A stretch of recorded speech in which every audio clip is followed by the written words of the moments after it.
What's up guys, welcome back to your number one FPL channel here in the 254. I am your host doing the most. My name is Eddie. And the long wait is almost over as Premier League football actions resumes this week. It has been a busy week for the fixtures on the international map. Premier League action is back and you know what that means. Fantasy football is also back. Make sure to drop a like to the video, and if you're new here, hit the subscribe button for me. In this video, we are going to discuss the Game Week 9 preview. But before that, here is how my team performed in Game Week 8. I had a total of 59 points, just slightly above average points. I have also accumulated a total of 460 points since Game Week 1. I had a small red arrow in my rank, taking me back to the 1 million mark. Gameweek was the man in between the sticks for my starting 11. He had an impressive return in Game Week 8, in which I got 7 points from him. He kept a clean sheet in that game. William Saliba, Dan Burn and Luka Dean were the men behind my defense. Saliba was the only man who performed and gave me good returns, scoring 7 points. Dan Burn got only a point from their fixture, while Luka Dean got only 2 points. They too did not keep a clean sheet, even though they went ahead and won their fixtures. I did a little bit of changes in my midfield and I did not have my fantastic 4. But this time round I played with 5 midfielders, including Salah, Diaby, Mitoma, Anderson and Bruno Fernandes. Salah was the savior of my team as he was my captain, and I got 30 points from him. Diaby, Mitoma, Anderson and Bruno Fernandes all got 2 points from their respective fixtures. It was a no-show for my forwards as they too got 2 points. Erling Haaland and Julian Alvarez were my forwards. For my bench, I had still Manuel Akanji, Botman and Edward. I had an automatic substitution of Manuel Akanji, whereas he did not feature in their previous fixture. Botman, who is still ruled out, we are waiting for more team news to know if he is available for pick. Edward played in their fixture and I only got 2 points from him.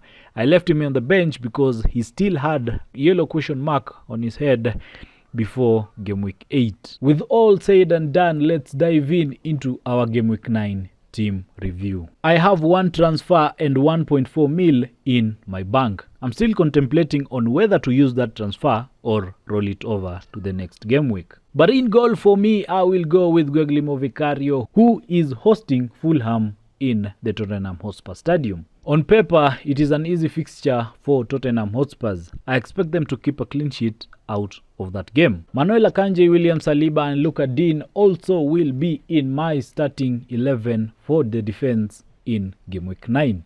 William Saliba will be having it tough in a London derby match against Chelsea away. With a good run of fixtures that Arsenal have been having and their results, I expect them to also perform well in this fixture. We all know what happens in derbies and I don't expect maybe a clean sheet out of William Saliba.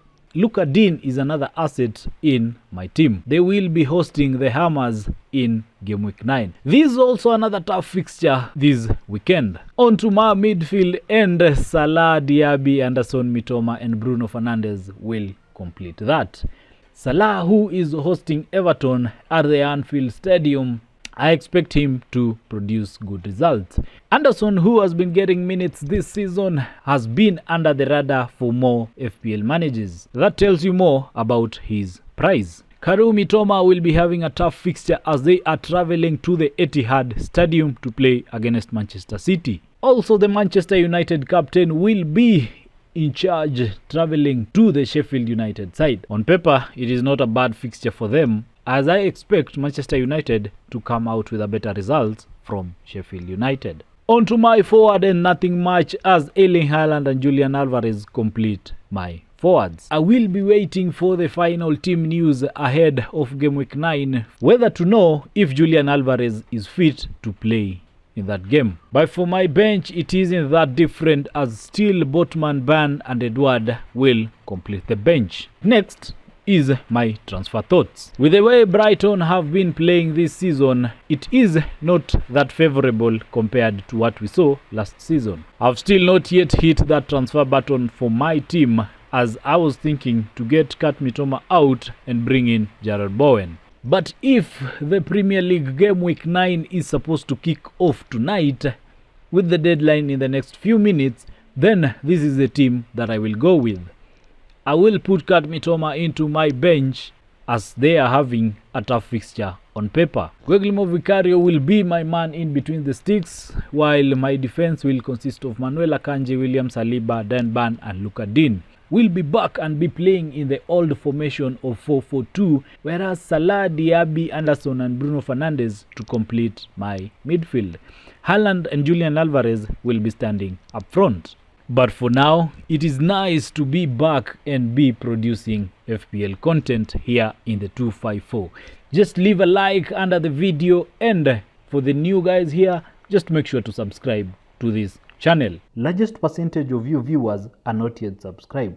Take this opportunity and smash that subscribe button for me. Like the content, comment and also share to reach a wider audience. Also put the notification bell on for you to be notified on my next video upload. Thank you again for watching. See you in the next video.